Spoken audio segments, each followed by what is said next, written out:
Principal, how are you doing? I'm good, Mama. How are you? I'm good. Now we've been in Eswatini for some time, I think since January. How is the feeling? How have you been doing so far? Oh my God, that's a nice question. Not many people get to ask me how the feeling has been 6 months down the line, but I guess for me, just looking back in the last 6 months, I think it's been a real learning, just getting to acclimatize to the culture, the people, the setting, and everything in between. I mean, it's been a real experience, but a very meaningful and positive one as much. Okay, thank you. I think it must have been a run because you just came in during the 60th anniversary year. Things are hectic. How is the school doing in that regard? With regard to preparation for the 60th, I think we're looking pretty good. This is a big deal, and you don't get to celebrate 60 every other day. So this is a momentous opportunity and a time when WK really has to pause and reflect on how far we have come, what our accomplishments have been in the last 60 years, if we are still in keeping, with the pillars that our founding fathers started, and just looking at the accomplishments in terms of are we really proud of where we have come? And I think we have. And so just being in that spirit of celebration is a really big deal for everybody here. Talking of achievements, what do you think are some of the defining achievements that the school has been able to have in this 60-year period, in your view? In the last 60 years, there's been a remarkable achievement in the institution. And just looking at the opportunity to avail scholarships for students from less fortunate backgrounds, it's something to be proud of. I mean, changing lives and creating opportunities for children who otherwise wouldn't be able to have such opportunities is a real achievement and an accomplishment for the institution. That said, I think also looking at the fact that where we are right now in terms of the space within Eswatini, I think our school has made some remarkable achievement, reaching out in terms of community service and going beyond CAS for us is something to really pride ourselves in, simply because when you give back to the community, not only through scholarships, but little things like extending our curriculum to the community in terms of service and getting everyone else out there to experience what it is like, what we at WK are honored to have is a real opportunity. So scholarships, community service, impeccable results in academia. I mean, it's phenomenal what our students achieve here, and our alumni. We boast of who is who in this part of the world, and I guess not many schools come close to where we are at as Waterford. Talking of alumni, what do you think? Why would you say our alums or Waterford alums are really making impact in the world? Like, would you say Waterford alums are making impact in the world today? I would. I'm proud. I mean, just when you take stock of the kinds of people who come out of Waterford, it's people who don't just sit back and not create impact in one way or another. They touch lives and they're spread all over the world. It's not like they go back home and everybody forgets about them. Whatever they have achieved here in terms of the skill set and what impact we have created in their lives have gone with them throughout their lives. So they go out and they're able to impact, their own societies, their own understanding of the world, getting their voices, being in spaces where they're able to affect that change has been quite outstanding. And if you just look at the kinds of alums we have, tracing back to the last 60 years, I mean, anybody would want to be an alum from WK. Just being associated with this brand in itself is something to be proud of. And so whatever they're doing in the different places in the society, I think it's phenomenal. So coming back to the 60th campaign, what is it exactly that it seeks to achieve in specific terms? Why is the school having this campaign? And our campaign, I think, if you think about our campaign, it's not a simple campaign, because just the other day the Minister for Justice launched the 60 years of service in the month of June, and that is just one element of the campaign that we have. So to pride ourselves as a school that is out to touch lives in terms of community service, for us is one aspect of this campaign. We want the world to focus on WK, and not just as a school like any other in Eswatini or an IB school in the world, but as a school that is unique in the sense that we are not just about grades, we are about a sense of purpose. And it is this sense of purpose that we want our students to achieve. So this campaign, it's not just for community service, but it's a focus. We are bringing the lens back to WK. So everybody can focus on us and wonder, are we really in keeping with our mission? Are we living our vision? Are we proud of who we are 60 years down the lane? So it is the campaign to propel us to the limelight, so as we can tell the world who we are and what we are about, and our remarkable accomplishments as well. Interesting. Talking about telling the world in terms of who we are.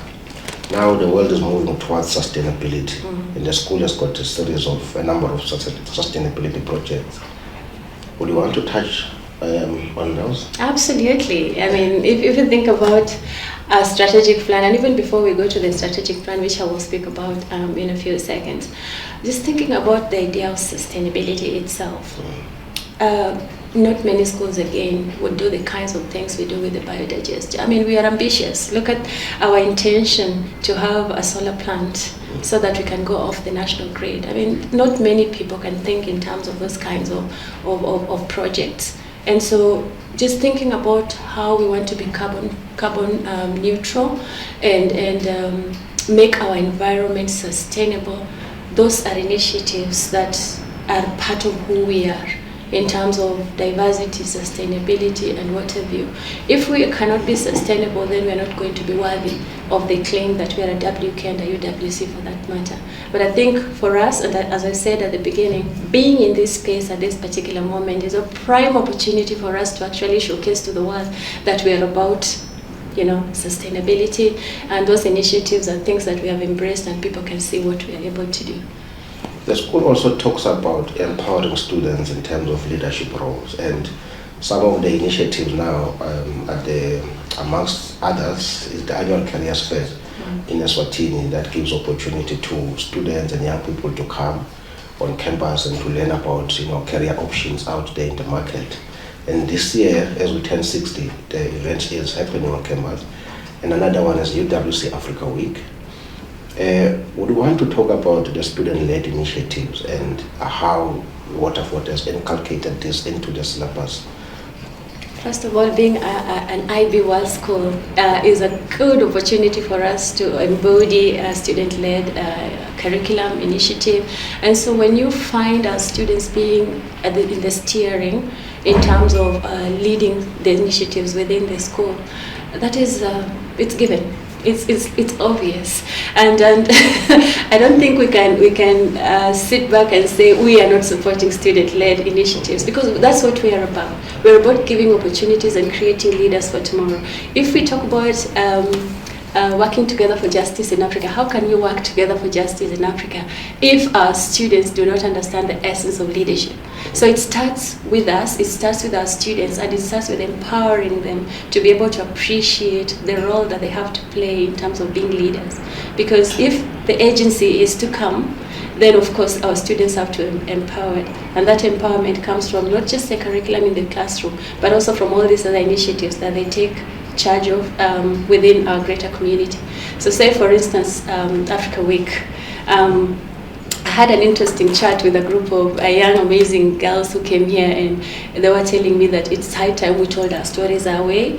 And I remember going back in time and telling them it is the story of my mother that has never been told. And so I went back in time and I'm trying to tell them, look, my mother was the spark in my family, and she was able to draw everybody together. So when we hear those kinds of stories about those that are never told, it's really a moment of impact.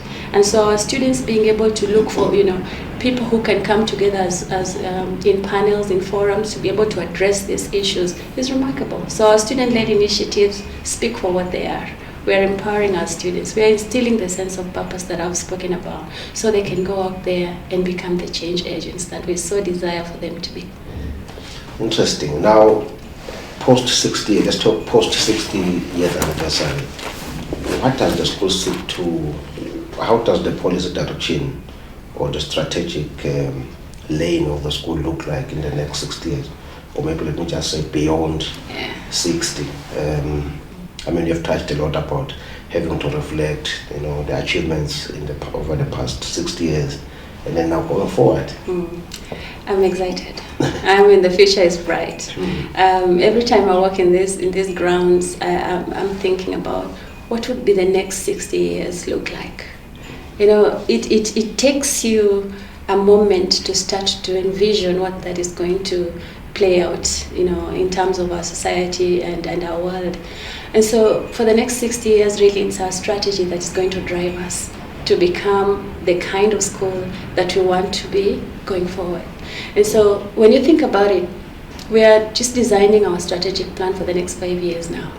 And among the strategic imperatives that we are working around include elements of sustainability in terms of financial, as well as environmental sustainability. And if you look at how we have described what our impact needs to be, then of course you see the potential for a greater future.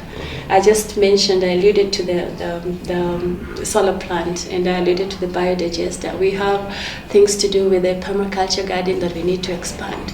We want to go off the grid. Look, if South Africa is experiencing load shedding and we are already feeling the jitteriness that comes with the potential for that to spread to Eswatini, we have to think on our feet. We have to think about how are we going to make ourselves a force to reckon with in sustainability. So that is one of our strategic imperatives. And moving forward into the future, we are looking at projects that just don't sit at the community service level, but we want to go over and above what we are currently doing in terms of community service. So we are looking at impactful projects, and we want everybody to buy into the initiative that we can change our world by thinking or rethinking how we design our projects. And these impact projects will actually create the change that we need our society to envision. Another strategic imperative that we're working around is well-being. In the world today, there's so many challenges, and it's not just for students, but also for staff. We want a community where everybody feels safe, everybody is happy to be here, and we're working around that. If we can achieve that, then I think our future is going to be a brilliant one. And of course, when we talk about development for the students and the staff, it's not just about academic development. We want skill set. We want people who have the right quality, who have the right disposition to be able to take our community forward. And so in terms of staff and student development, we are looking at impacting them in such a way that everybody can go out there and be able to stand on their feet and say, I am proud to be in WK, and I can't stay here for so many years because I see the change happen right before my eyes. And so these plus many others are the initiatives that will help us move forward in terms of our post-60 outlook. Looks interesting. And working together for justice in Africa. My last parting shot. What does it mean? Oh, in the wow. context of the school? I like that. So when people hear the word justice, they're like, what do you mean by justice? You've got to delineate the meaning of working together for justice in Africa. It's not taking a placard and going to the streets and saying, oh, we're fighting for justice. No. We look at justice in different layers and lenses. And so first, we are a school about social justice. I mean, why were we founded in the first place? Why did WK come about? And even if you go back in time and think about Michael Stan and the vision he had and said, I want to create a school that is different in terms of its ethos, is different in terms of how the world works. Because back then, the world was as we knew, there was apartheid. And everybody was very inclined towards a segregatory system where if you were of a different creed or color, you had to go in a specific setting or space. That's not how our world needs to work. And so thinking about working together for justice in Africa is not necessarily us going out and advocating for justice. We want to look at the subtleties of what the elements of justice entail in terms of, do we have minority voices? Do we have people who are not represented typically in any environment? And how do we give them spaces for them to be able to express themselves, for them to be able to find a healthy space to live in among us? That is one element of working together for justice in Africa. And if we can create opportunities and expand our programs in such a sense that it's not just the typical traditional elements of education that we are pursuing, but it's also every other thing that brings in a holistic formation. That's working together for justice in Africa.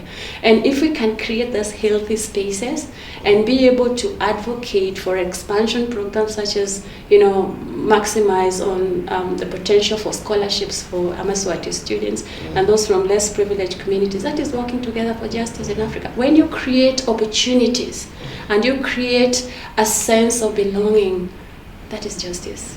When you can change the status quo for the better, that is justice. When you look at your curriculum and you revolutionize that curriculum in the sense of that you're planning and delivering and reflecting, that is justice. Because students will want to be a part of the process. The community will want to come together.